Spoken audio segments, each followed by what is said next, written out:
One of the things that I was trying to kind of figure out as we were wrapping up the year, I mentioned this in the past few episodes that like we're wrapping up the year where like the vibes are in the band are really good. We got prospects and stuff kind of ahead, and the rest of the band is like really hungry for more stuff.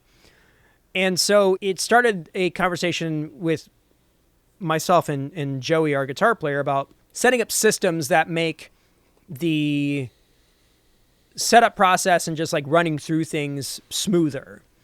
Because as of right now, there are a couple of folks that are doing the lion's share of the labor, let's say. And it's not that people aren't willing to step in. It's just that we haven't necessarily delegated that. But a big part of delegation is the systematizing, because if you want to teach somebody how to do it, the best way to do that is to like write it down, like get a plan together. So we've been kind of thinking through what that looks like, because right now when we show up, I haul I load the PA up, we get to the gig, I start unloading stuff. But then I'm in charge of setting up the AV component of like, Able Set and the monitor. And then I've got to set up all the lights. And on that one gig that we did last Friday, Amber came up and asked me something about like, have we started Soundcheck? I was like, I haven't opened my guitar case yet. I'm doing all of these other things that I'm not even there. And so being able to okay, once you have your gear set up, you can move on to this. And so like we can kind of prioritize things in a way that the workload's a bit more spread out. Just, it would definitely help with some of the lack of mental capital I have at a gig. 100%. And I like the thing you just said, which was like, I'm definitely resonating with what you just said. Was it's not like people don't want to help. They're just standing there uninformed. They're unprepared. I was in a band, it was before the Lincolns. It was the one that I was in before that. After our second or third gig, the guy who was running that band called a tech rehearsal. Mm-hmm. And it was a 3-hour block where all we did was set up and tear down the gear. We set up and tear down the PA, and everybody knew where everything was and everything, so he could delegate anything at any moment.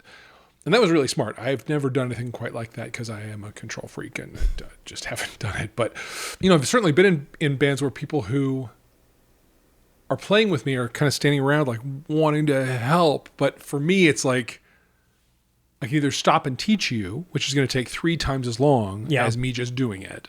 And that's an expression of my preparation. That's not about them. That's about my not having set them up to be prepared to help. Yeah. Yeah, I got to do better, because part of coming back into all of this is like the pain in the ass factor of it. I look at getting a band going again and I'm like, do I even want to? And I do deeply. But what it takes to get on stage and off stage and how much of that falls on me, that's not sustainable. Yeah.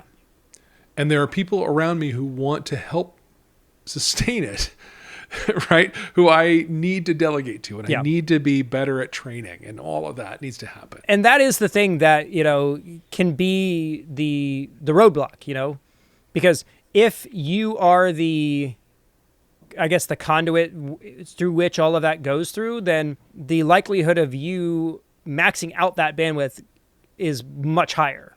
Huge. And you then are the only person who can solve the problems related to those things. Totally. You're not giving anybody the opportunity to empower themselves to do it for you. Look, the last full band gig I played before surgery was the one that I had been headed toward for months. That was the first time out for the 80s brand. Mm-hmm. And it was the first time we really had used tracks with this group of players. It was the first time we'd done sort of costumes. It was the first time we'd done a bunch of things. And we were ready. But we were also walking a tightrope. We were pretty clear about that. And the slightest thing going wrong meant I needed to deal with it. And something did go wrong. My quad cortex failed totally at that gig. And I had to fall back to a Helix that I happened to have sitting here at the house, and it happened to be a mile and a half away from the gig. Like, so many ways that could have gone so much worse. I really lucked out. But going forward in what I build from here, I need to have luck be not an option. Right. I need to have some systems that put some reliability in place. Yeah. So the first thing that we started with is, I think the main thing that you as a leader needs to do is you kind of have to start pointing out where the bottlenecks are or where the problems are. Yes. We started it a couple of gigs ago where I was just like, I am tired of this stupid Pelican case. So I got one of these giant, like basically a cube-shaped Pelican. I don't remember the number. It is, I think, 22 by 22 cube. It's big. It's got collapsible handles on both sides, and I put casters on it, and that's where all of our cables go. And it got to the point, though, where, like, we have way too many cables. Like, I don't need this many cables. And so I was talking with Christian, who's running our sound, and I was like, I want to get rid of this. And he's like, okay, send it with me. He kind of started it at the last 2 gigs, and he's going to keep working through it. But we're basically going to pare down everything to just the essentials, and then, of course, some redundancy for, failure potential. But the problem to solve was get rid of this giant Pelican case. Yeah.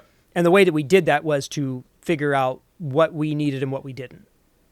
So that's the first thing. Yep. And that was kind of, again, the thing that I love the most about that is that at this point now, all I have are the speakers and the lights. I don't have front of house. I don't have the cables. That's like 5 less things for me to load up. And all of a sudden the car feels like, oh, I got all this space. Like, this is kind of nice. Where before, like, I have a Chevy Suburban, like, to the brim with stuff. And does it freak you out to be driving there half empty? Or are you like, what am I forgetting? Oh my God. A little bit, but it's also like, there are times where it's like, okay, well, like, we're going to have to do with less lights. I don't have room for them. That's just like, that's not an option. Yeah. Every time we talk about stepping up the live show, it's like, well, I am maxed out cartridge wise. Right. Like that, there's nothing else for me that I can add. So in order for us to get to the next level, whatever that might be, like, I have to spread the gear out, because otherwise there's nothing to do. There's nowhere to go. Right. But it was identifying that first problem was the first step. And now it's like, okay, what else can we start to kind of pull out and figure out, who could pick this up and that kind of thing. Yeah.